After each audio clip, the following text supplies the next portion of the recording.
Welcome back, ATMSP crew. Tonight's episode was supposed to be on the origin stories of the pirate theme you might have noticed around here. It's subtle because it really has more to do with my personal brand than all things MSP. But anyway, that will have to wait because I have Des Thomas and Paul Redding from a newcomer to the channel, Ostendio. I hope I didn't butcher that too badly. Now, these two are no stranger to the MSP ecosystem, and I'm interested to see what they've joined forces on. A couple of other things to note. I will be at IT Nation Secure, so come find me if you'll be there. Would love to meet up face to face. Number two, ACES conference last week was a blast. Lots of great content, and it was great to get to meet so many Apple-specific MSPs in one place. Number three, we have a new series that we're in the process of recording for the IT Nation Pitch It 2024 competition. So look for those to start rolling out about the same time as IT Nation Secure. They are in a game show format. They're still interviews, but they're in a game show format, so they should be fun. And lastly, at number four, if you have not checked out the new monthly podcast called ATMSP Evolutions, please do. These are longer, more in-depth episodes focused on the future of the MSP space. Interesting information if you're looking forward to, say, 6 months, 1 year, 3 years, maybe even 5 years out of where the MSP ecosystem is going to be. Well, it's time for me to get this thing started. I got to do a couple of last-minute setup things. While I do that, listen to a word from tonight's sponsor, CoreView. If you're struggling with the complexity of Microsoft 365 deployment, management, and automation, it's time to check out CoreView. Created by MSPs for MSPs like you, they help you with the end-to-end Microsoft 365 administration from the moment you set up a new tenant. Packed with things like unified visibility and control of all your tenants from a single UI, to powerful no-code automation engine, baseline tenant configurations, drift remediation, and much more, you can supercharge your productivity and do even the most time-consuming tasks with just one click. Work effortlessly and deliver best practices to your customers today with CoreView. To learn more, visit atmsp.link/CoreView.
Hey everybody, welcome back to another All Things MSP Live. Tonight, I did say we were going to have this pirate thing, origin story thing, but this is more important. I love talking about the pirate theme, and we'll get into that at some point, but I had previously asked Des if she and Paul would come on and talk about what they're doing now, and so that's what we're going to do tonight. There's a new vendor in the space named Ostendio, with a couple of faces from the space that everybody knows. So give me a second here. Let me pull them up. Des and Paul, how you doing? How's it going? I'm doing great. Just came off of ACES conference last week, which was great. Nice, small conference, great content. I was at Jennifer Bleen's conference last week, 2 weeks ago, and I have to say the content at that conference was a lot different than I'm used to. They had like a face reader guy, and then they also challenged, because it's a bunch of MSPs, they had this other guy who does a 30-day video challenge to get MSPs comfortable with recording content for LinkedIn. I really like those like two different content that are completely out of the realm of anything that I've seen before. But yeah, it's really interesting. Some of the new content that's coming out this year. I think it's great that we're starting to see more and more of the events be tiered less towards sales and more towards enablement. I think that's kind of the theme of where we are today, right? It's just to get out of the idea of, hey, we're here to sell you something. And listen, if you can succeed, we all, what is it? The all tides raise all ships. I think that's great. I've been stuck myself. We just took this company over about 6 weeks ago. And so I did meet Des at the Kaseya Connect event, which was fabulous, by the way. Like, really, really great event. And otherwise, I've been home the longest I think I've been in my professional career. I find myself in a hotel in New York today for the first time in like weeks. And it's oddly like, I'm like, wait, what do I do? I'm not home anymore. It's strange. Well, for the three of us who are used to being on the road pretty much all the time, being home is different. You have to enjoy it, but by the same token, I think for those of us that the community is kind of the way that we live and breathe and work, you feel cut off at a certain point. I know during the pandemic, Des was like my weekly source of renewal. It was like a fountain. I tried to see what Des was doing on social media at the time to feel reconnected to the community. That was a strange period. Hopefully we don't go back to. But I have to say that this wouldn't have happened had it not been for that. Des galvanized that whole thing. I get bored really easily. I don't know, like the last being off for about 10 months with like lots of cool projects, and I picked up a lot of good work, but dude, I like working. Like I learned really quickly that I like putting my time in. And Trevor really likes me putting my time in, because the number of times where he's like, just go away. And I'm like, I just need to talk to somebody and you're the only one here. So yeah. Yeah, you can only cook so much sourdough. Yes, there's only so much. I haven't baked a sourdough loaf since I got the job. I'm actually really happy about it. All the neighbors are losing weight. That's exactly. Or starving. I'm not sure which. Well, and it's conversations like this that is why, or one of the reasons why we love this community so much. But we're here to talk about what you guys are doing new. So who wants to go first and talk about what you guys are doing today? Well, I think we're going to throw it to Des since she's the new team member here. So Des, you're on. Don't screw this up. All right. Perfect. What's the name of the company? I'm just kidding. So I think I like to talk about the name of the company, because even though this is not a part of the brand, it is just so fun. Everyone comes to the booth. I started 3.5 weeks ago. So my very first day was at Kaseya Connect on the floor. And I was like, oh, by the way, Paul, what do we do? I'm just kind of curious. What does this company do anyways? But people come up to me and like, what does Ostendio mean? And I'm like, Ostendio! It's the Harry Potter for compliance. That's the only reasonable answer that I could come up with in a very quick, but it kind of stuck, and it's a lot of fun to say. I think like now I need a wand. Like it goes from dinosaur masks to a Harry Potter wand for my new job. It'll be perfect. So Ostendio, to kind of talk about where I came from and the reason why I came on board. I've known Paul for a really long time. Like Paul has talked about, him and I have had many of those wonderful conversations that we have in person, sometimes too late into the night and sometimes too late into the morning, all those fun conversations. Oh. And Paul and I really hit it off, and we had a good him and I could chat, which is really, really good. And so I also know that he can be really a bit strict, and he has a good plan, and he's smart. And so when I found out that he had moved over to Ostendio, I was like, well, this seems interesting. Paul really wouldn't move just for nothing.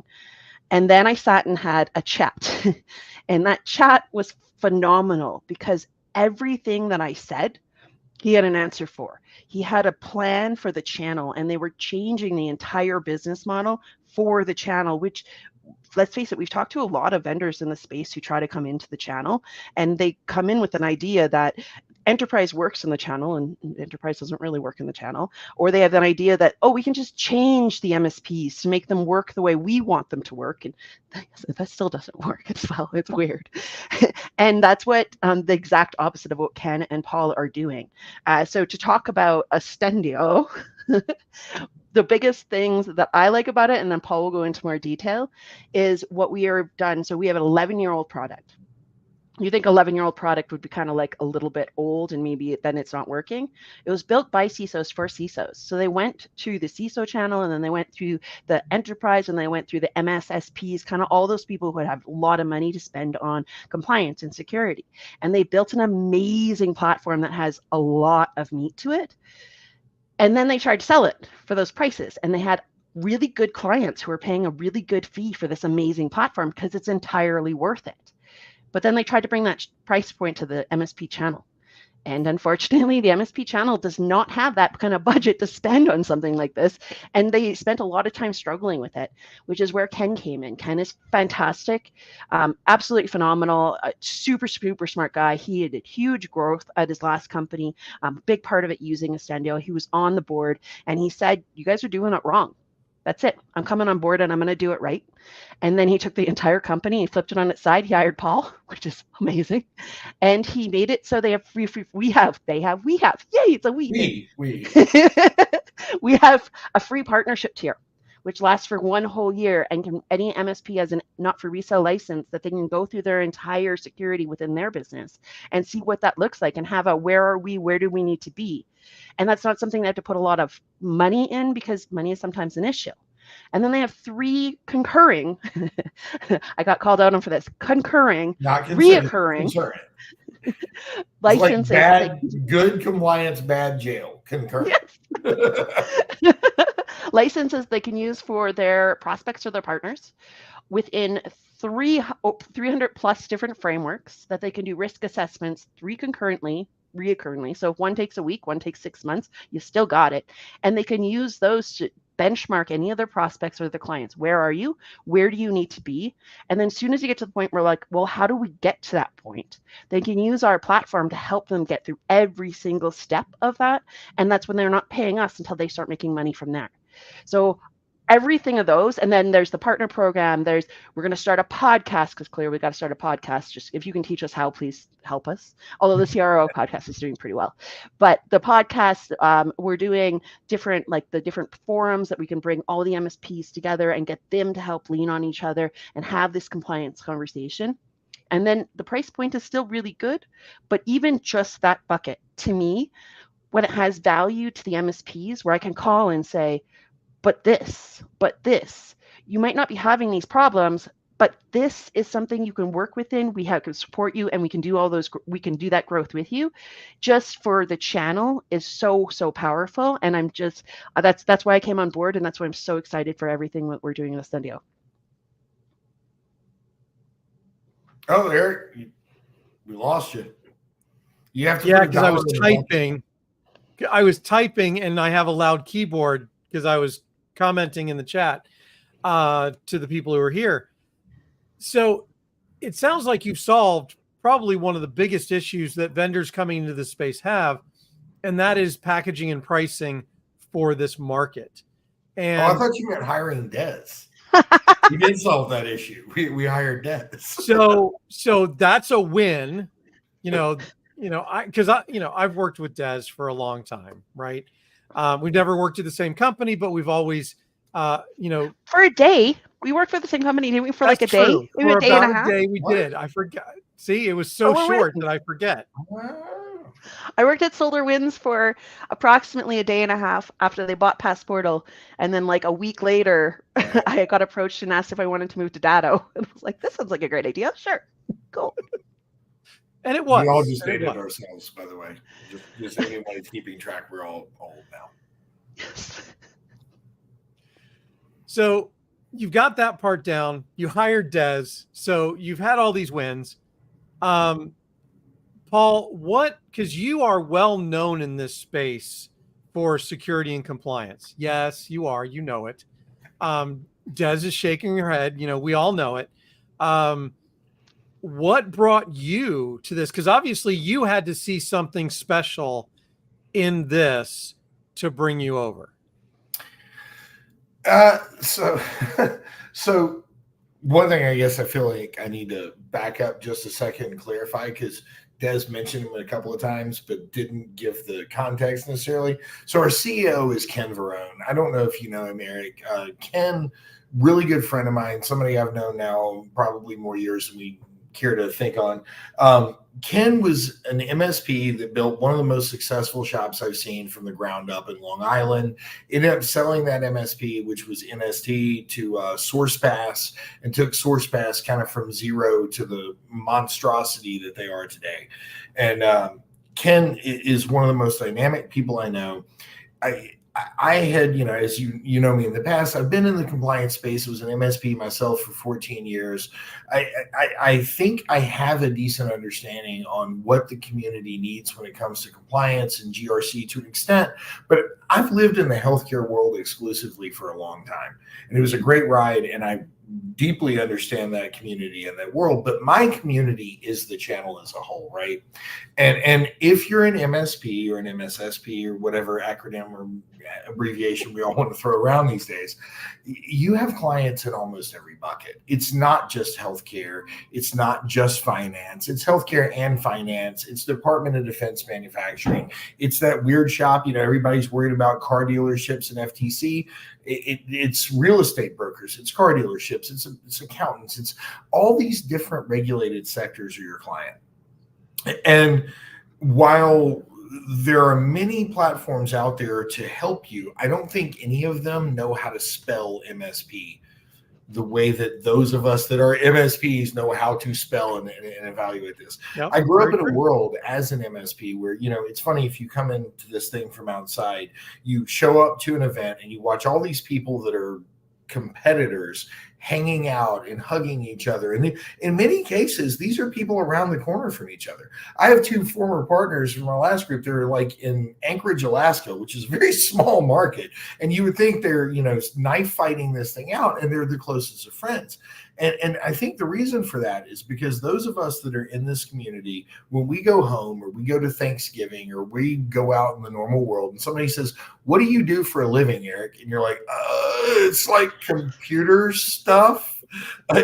We have all the nerds in us have skirted that. And then we come together and I see Eric and Des and the MSP partners and all these people, and we all speak the same language. We have the thing that keeps us up at night, and we all understand the same things. And we have the same pain.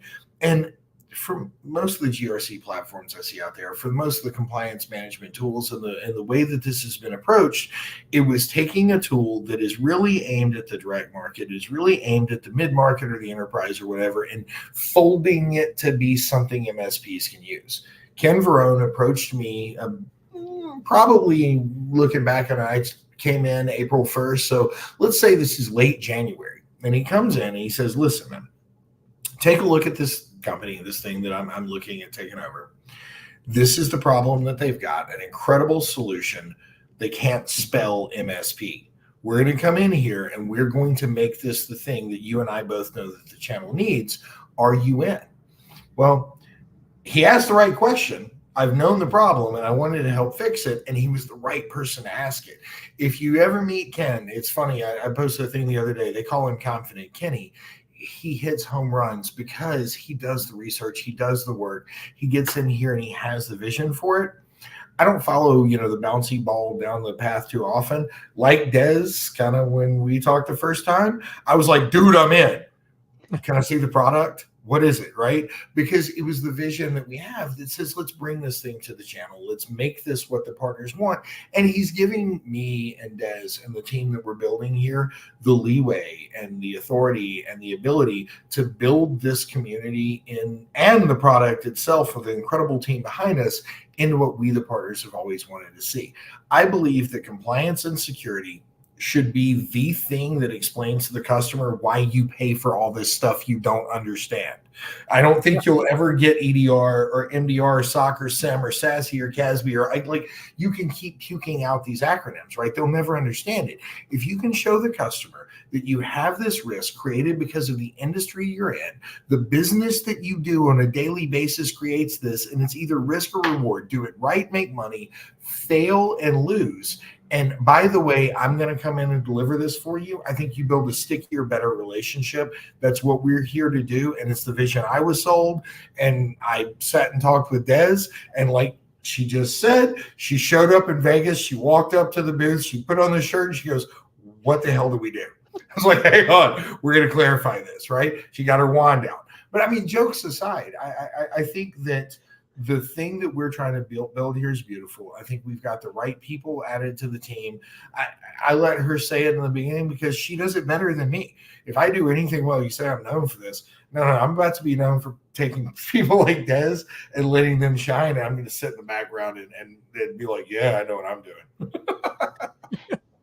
It's been really cool. Like, I know it's only been a few weeks, but I've been really blessed throughout my career to have really strong leadership. And you can see the companies that I've worked for, how they've sold, or the management where they've gone. And then you can see companies where I haven't had strong leadership and what happened to those companies. And I look at those two differences and the management that we have, like the number of times in 3 weeks that I've gone to Paul and been like, I disagree. This is why I disagree. These are the reasons why, and this is the thought pattern. And please tell me if I'm wrong, but if you can follow the same pattern that I can, and we get to the same end result, then you'll understand why I disagree. And he's like, okay, you're right. Cool. We'll go with that. Perfect. And I'm like, this is amazing. Write it we up. Can do so many Write cool it up and things. send an email, explain it to everybody, and let's move forward. Yeah. And I mean, that's where, the teamwork really comes in. And both of you kind of understanding, and Ken as well, understanding the basic ecosystem, what makes this channel tick in terms of people and relationships and just the factors that make us different, because this industry is different and it evolves, I think, so fast compared to some other traditional industries. That's one of the things that makes it unique and difficult to work in a little bit as well, especially for people who are coming in from the outside.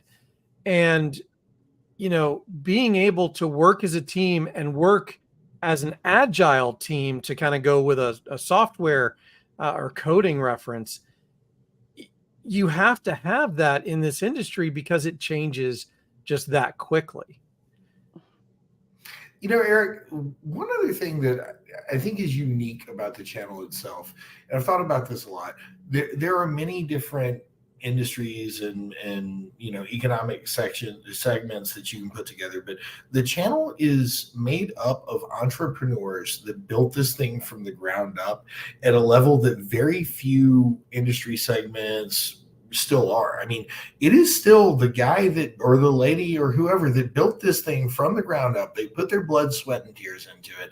And it's why, one of our collective mentors, mine and Des, Rob Ray, I was at a thing, I don't know, a few weeks back, Rob kind of owns the lobby bar. That's his space. So what? we were at the show and bar. Right, yeah, bar, right? So we're at the show and I've been doing whatever at the booth, and I walk up and I have no idea what conversation's happening over here. Rob's talking to some vendor that's really picking his brain and trying to understand this channel thing. And as I walk up, Rob goes, "Paul, why do MSPs partner with a vendor?" I'm like, "Community." He goes, "Right," and just turns back around and continues his conversation. And I think that sadly, many vendors come into our space, many folks from the outside, oftentimes not picking on anybody, but oftentimes it's that enterprise player that's had success out here that comes downstream and tries to deliver a new channel program. And what happens is they come in and they negate the community aspect. They negate the human aspect. I know we all want product driven growth. We're a software company, product driven is part of our mantra, but in the MSP channel, it goes partnership first. It's, are you the right vendor to work with me? Do you understand who I am? Will you help me make money before I start shelling out cash? Will you help me drive my business forward? Do you make my client relationship stickier? All those things are the question that folks in this community ask, and your product features don't answer that question, and your marketing slicks don't answer that question. It's the team and the community that you build. So if we've done anything right here in the last 6 weeks, it's grabbing folks like this and bringing them in and saying, look, we want to bring the right people into the right environment and build the right community for you. And then somebody asked me earlier today, about one of our competitors and how we line up. I was like, I don't want to answer that. Join our partnership. It's completely free. Join our community. Sign up with them too. I don't care, right? Like, it makes no difference to me. Use whatever tools you want. Give me 6 weeks, be a part of this, and you tell me. And if you don't have an answer for that, we're doing something wrong. You know what I mean? And that's what we're trying to build here, is something where the partners themselves can tell you the difference. To me, a lot of what we call community comes down to enablement. And it's enablement not through some, portal or some learning management system. It's people sitting down with people and talking about their use cases and how this solution, not just product, but solution, can help them solve a problem for clients and at the same time add revenue and profit to their business. And as Ryan Burton always says, I quote him all the time, look, people are going to buy for 3 reasons. It's either to mitigate their risk, improve their efficiencies, or grow their business. If you can get 2 out of those 3, you have a successful relationship with any customer you're ever going to have. For the MSPs, I think it does start with revenue growth because, again, these are, the entrepreneurs that put it together, but we're in a high risk game.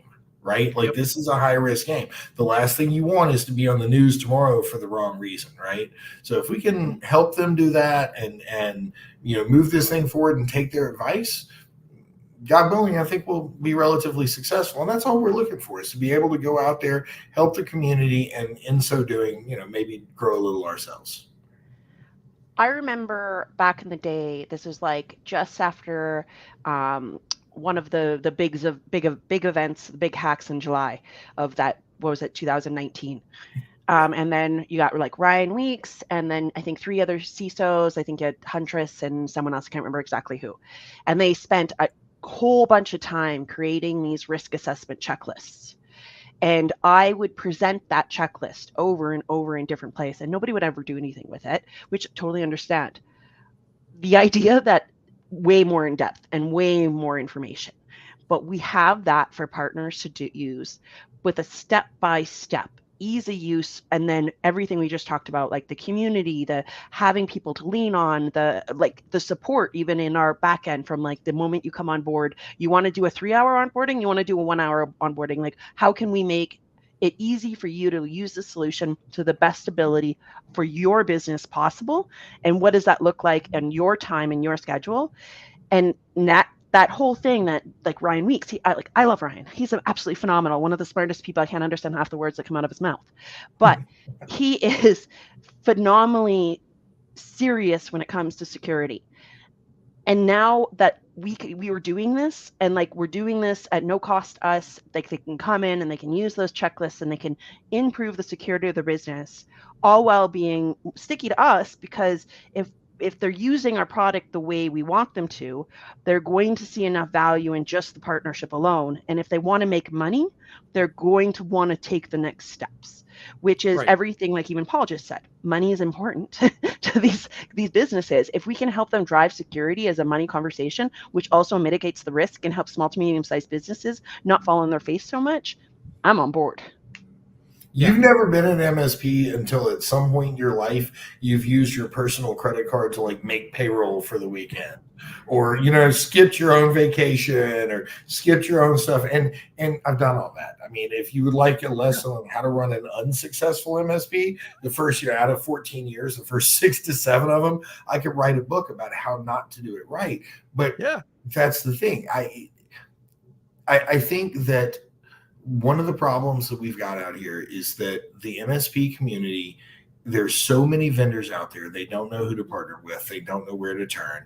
It's easy to spend a lot of money following the bouncing ball through the room because you met somebody at a conference or because the idea sounded great.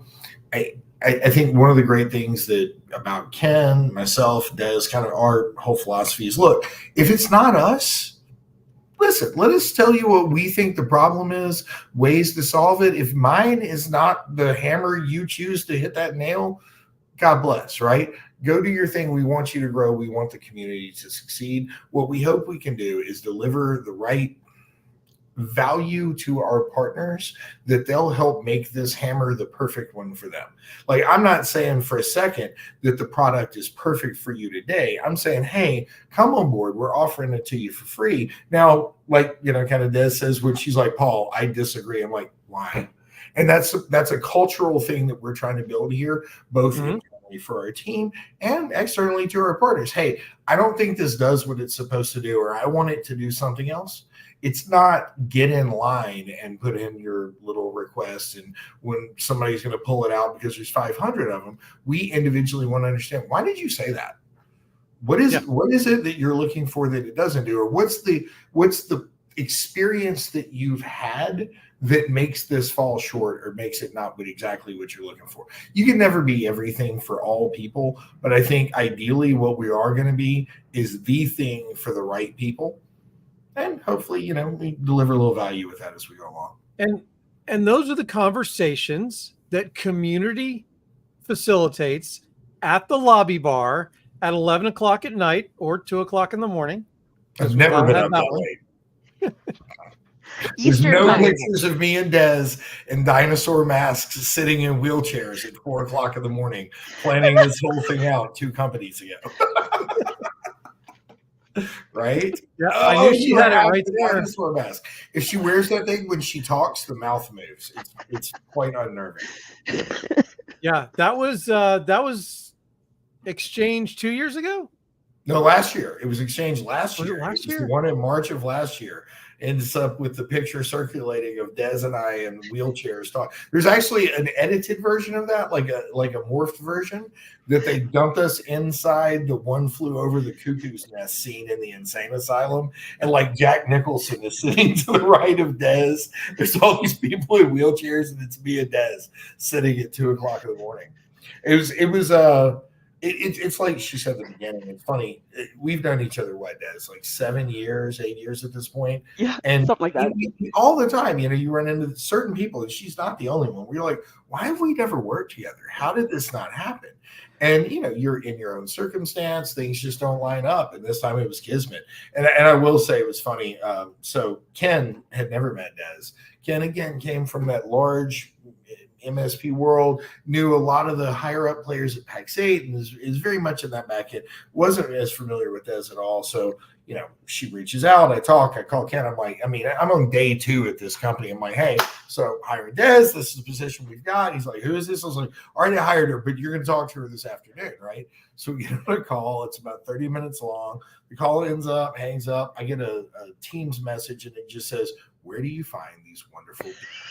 It's kind of like, from Batman. Where do you find these wonderful things? It's like, no, I told you, man. It's like, if I do anything right, it's going to be grabbing a couple of these folks. So I think we have a couple more to come in the future. I think. Soon. Yeah. When we get to like 10,000 employees, right? I think we're going to have a couple more. I know. Des saw the roadmap for what's supposed to be under her in 6 months the other day. It was like, oh. Really, Challenge accepted. There's a few people moving in there.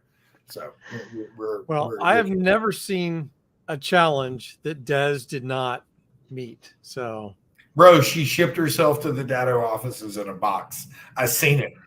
That was an amazing day. That was such a good day. That was what they let me out of Canada. In the pandemic, Des took to social media and we took to a tour bus. And so between the two of us, I think we kept busy, but it was completely different directions. A little older. I didn't think of the whole social media thing. I just hired a guy that drove for Jimmy Buffett and was like, let's go. Let's do it in the parking lot. I don't know, Paul, if I would want to change you and have been on that bus instead. I feel like that bus had a lot of stories. I want to hear the stories, but I don't think I wanted to experience them. You know what's funny is I was looking back on that the other day. I was talking to somebody, and for those out there in the ether that are not familiar with what we're talking about here, during the pandemic, the group I was with then, the MSP initiative, which really drove that. So like George Bardisi and Alec and that team, George and Ken Patterson called me about I don't know, June of 2020, and I grew up in the music industry running concert halls, right? So they call me and they're like, the whole world shut down. I'm like, yes. They're like, you grew up in the music industry, right? I was like, yes. They're like, can you get us a tour bus? I was like, yeah. And a driver was like, yeah. So what we did is we put together the Channel Strong tour, and we did 40,000 miles on the ground between August of 2020 and 2022. And Des, to your point, there are some incredible stories. Many of them would be told on around that lobby bar at 2 a.m., but not necessarily on a podcast at 7:30. The stories are more fun than some of the experiences. I deeply love all of the people that shared that with us. It was a great time, and it's right. But you haven't lived till you've ridden from, like Denver to Phoenix overnight in a hailstorm in a tour bus, or like drove through the tornadoes in Iowa to get to the truck stop in the middle of, nowhere. It was an experience that, God willing, I will never repeat. But I guess I'm glad I did it. I'll say that. I'll say I'm glad George put that thing together, because I wouldn't put it together myself, and God willing, we'll never do it again. I will tell you, I had some serious FOMO. Like, I was trying to make it work so that I could do at least one leg of that, to say that I had done part of it. And we got a lot of that, honestly. Like, we got people that I think it looked like more fun than it was, which means we did it right. We had the right media coverage, and we had the right pictures and all that. You missed the fact that, the first tour, we had to go the Southwest, and it was August. So you didn't see in the pictures in Phoenix in that parking lot, it was 117 degrees. We're out there for like 5 hours putting out tents and black t-shirts. You know what I mean? So you missed Kansas City, where Ken Patterson walked out of, he'd been doing an interview with the partner inside, and he opened the door to come out inside and help us set up, and he stepped out, and it was like he got slapped in the face by the humidity. He had like a seizure against the wall. You don't see those in all the social media, but it was fun, I guess.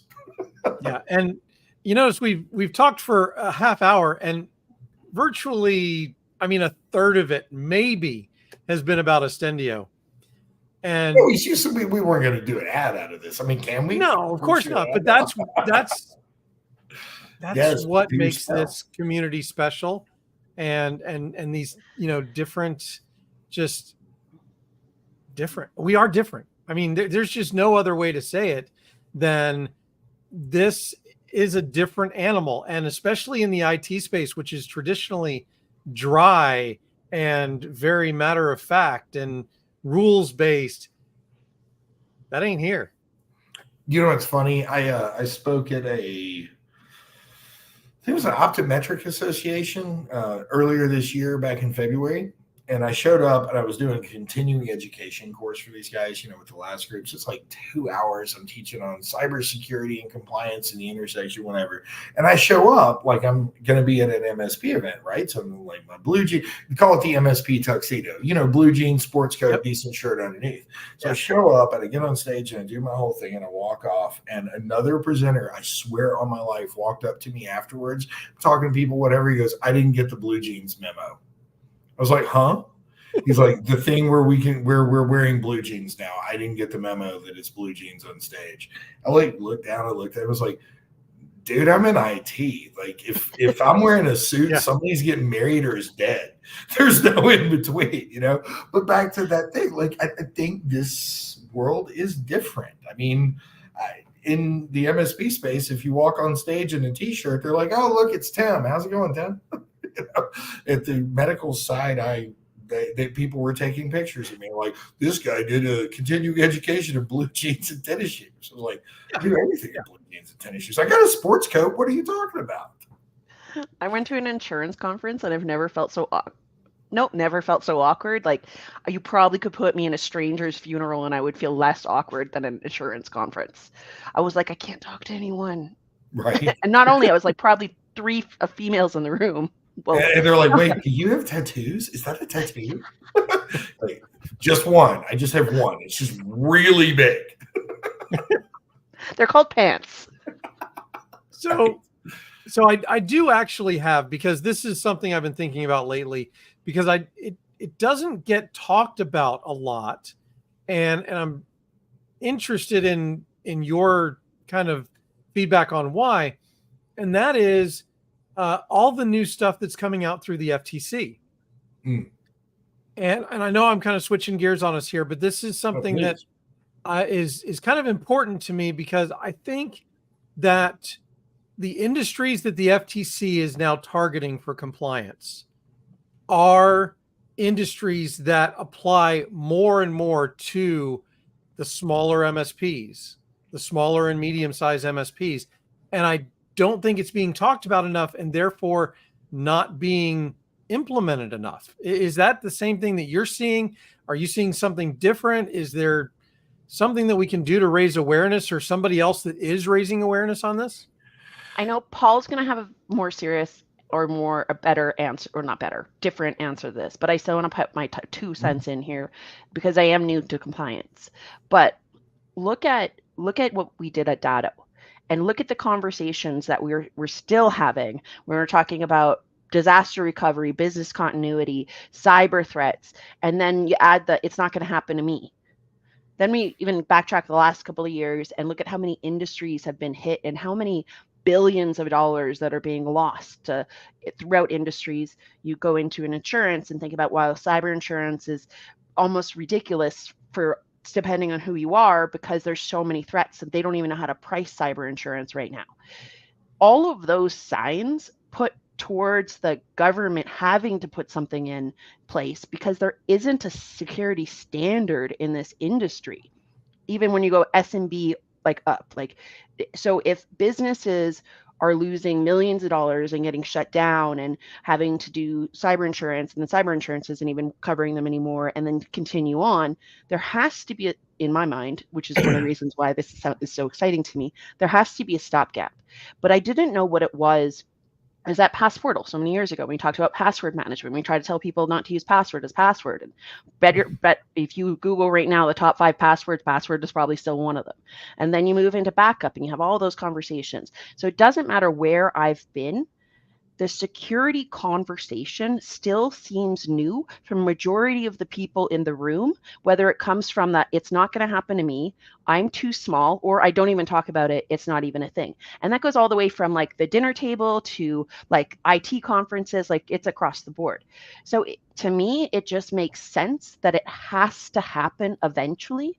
And so if now that's freaking awesome. But that to me is the reason why something has to give, because if nothing gave ever and we only use password for password across the board, where would we be now? Yeah. I think that's well said. And I think specifically to FTC, when you say FTC, everybody thinks car dealerships, right? That's what everybody's talking about. As soon as you say FTC safeguards, most of the people out there in the ether listening to us are going, yeah, car dealerships now, they have to align with these safeguards. It's part of GLBA. It goes actually farther than that. If you are involved in financing, even as a finder, and you're over 5,000 client records, the FTC safeguards apply to you. And I think this is an example. It is not the federal standard that's going to lead them all. And people want CMMC to be the federal standard that's going to lead them all. I don't think that is either. I think very sadly in the United States, the nature of our political discord over the last 5 to 10 years has become so diametrically opposed to the two major parties, right, that it's very difficult to get something done on the federal level. That said, between state and local authorities, there's roughly 450 different privacy and cybersecurity rules on the ballots today being voted on this year. It's 450 of them total across the board that encompass privacy standards, cybersecurity standards, rules based on specific industries. I mean, people talk about HIPAA, for example, but in Texas, there's HB 300 that says even these other organizations that otherwise wouldn't be under HIPAA, well, they are in Texas, and we lump this in, right? New York does theirs, California does theirs, Louisiana has the MSP Registration Act, which reminds me of the X-Men. Just tell us who you are. We aren't going to do anything. Just tell us who you are. You'll be fine. And I think at the end of the day, the whole American economy and most of the businesses working with sensitive data will be regulated, whether it's through state or federal regulations. And there will be safe harbors between these. But eventually, to Des's point, we will have to have a federal standard, a GDPR for the US, whatever that looks like. It's coming for you one way or the other. Your customer has this need. If you're working in one of about 12 to 25 different sectors, there's some layer of compliance that's attached to it right now. What I think the channel and the community as a whole needs to do is stop pushing away from it and lean into it. For example, if I were an MSP of today, and I had a client that doesn't clearly fall under any of these regulations, but is, let's talk your ICP, right? I don't mean a 5-user sign shop willing to pay you $1,000 a month. Like, that's great. I'm not grabbing on all $200 a month. God, again, God bless, Buddy John says, right? But I mean, a really ICP customer, somebody that's 15, 25, 40 users, a good size organization. They have their own sensitive data. They have their own financial data. They built this thing up. If they don't have HIPAA or GDPR or SOC or FTC or any of them, I align them against CIS, for an example, and just say, listen, all my customers are going to be IG1 at a minimum, IG2 is a target, and IG3 is where we want to take you over an X period of time. Because at the end of the day, you are the steward, right? You are the person that they're giving you the keys to this thing. They're saying, I trust you. I want you to do this right. I believe that the path you're going to take me down is correct. But are we really going to just shoot in the dark and go, well, I mean, I grabbed a bunch of tech tools and I'm going to throw all the tech tools that I know at it, and I hope we're doing well. The thing that everybody with all their tech tools forgets is that the whole point of compliance, the part of it that is important, is governance, right? Governance, a clear set directive, a standard that you are striving to achieve, to achieve something, a lofty goal that you work towards. I'm not going to say everybody is going to get there immediately. And Eric, you and I both know many people will probably never completely achieve total compliance with whatever standard it is they're chasing. But it's the goal. It's the journey. It's the thing that you're supposed to be on as a, I would say, responsible business owner, as a responsible service provider delivering that downstream. You need to set guidelines and you need to set a benchmark. And I think that's what compliance does. So to me, I think the next wave is, okay, this guy's HIPAA and that guy's FTC and this one wants his SOC too, but all the rest of his clients over here, I'm going to align them against it. Look, I like CIS. I like SCF. We use both. I don't care using SCSF. Do ISO. I don't. It doesn't matter to me what you do. And Matt, Lee and I were talking about this before. I think some are better than others. Some are more prescriptive than others. But give yourself guidelines. Like, put the outline out. Draw the map. Like, set yourself a place to go. Right. And I think compliance does that for us. So, I've said this a million times. I had a doctor one time ask me, what's more important than, compliance or security? If you say they're two different things, what's most important? It's like saying, what's the most important thing, my foundation or my home? Okay, look, the foundation of compliance is security, but it's not necessarily white walls and windows. You know what I mean? Like, there's no carpets. You build upon this basis of security and you give yourself protection from all the elements. So FTC, whatever it is, I think that the MSPs and the MSSPs out there owe it to themselves and their clients to create clear guidelines, choose a path that these folks are on, put them on that path, hold them accountable and hold yourself accountable. To listen, the way I describe compliance as a marathon with no finish line. Show your foot was there yesterday, it's here today, and it's going to be there tomorrow. And it's trackable progress. And it's something that you can actually show to the client and say, listen, this is where we were. This is where we are. This is where we're going. You're paying me because I'm taking you on this journey. And I think that is truly a stickier relationship and a better client customer environment. And it is exactly a journey. And I almost think of it as compliance has a lot more to do with intent, and security has to do with actual tactics. You're going to put different security devices in place, whether it's software, whether it's physical firewalls, whatever it is. But if you don't have the right intent behind building that security, you're not going to be building it for the right reasons, and you're not going to be building it for the right risks. Security is how, compliance is why. Yes. Right? It's hard to justify the how if you don't understand the why. Yep. All right. Well, we have totally blown past the half hour that we talked about originally. So any last words from either one of you? Ostendio! Ostendio, and we are viewing our big coming out party is going to be PAX 8 Beyond.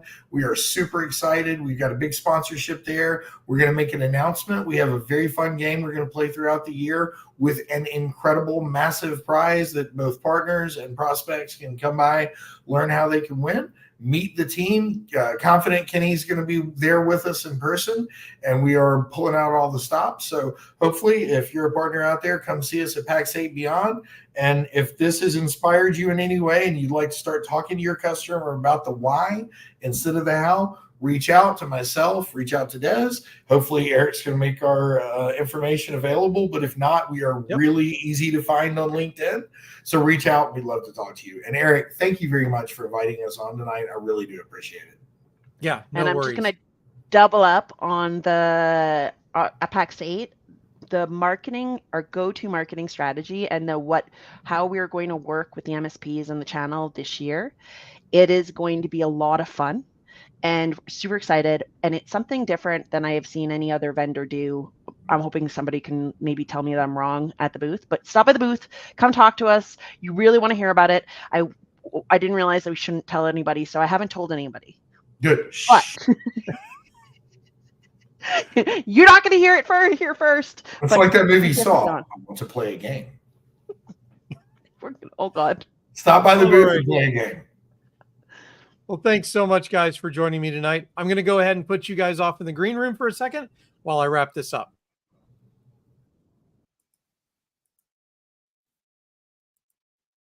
All right, everybody. So that was an introduction to Ostendio. And grateful to Des and Paul for being here. I've known both of them for a very long time in this channel. I know a lot of you recognize them as well. Check them out at PAX 8 Beyond. Check them out at ostendio.com. And before I go, I do want to say that tonight on his live stream, let me go ahead and bring it up here. Where is it? Uncle Marv has Florida Man Tech Stories. I don't think this episode can be missed. And having, been from Florida originally, I am definitely not going to miss this show. And hopefully, Marv and I have talked about this. There is a Florida Man conference event kind of thing that goes on every year. We're trying to work it out so that we can do our podcasts and our live streams live from that event next year. We're working. We're trying to get it together for you. All right. Guys, thank you so much for being here tonight. Really do appreciate it. We'll see you in the next one.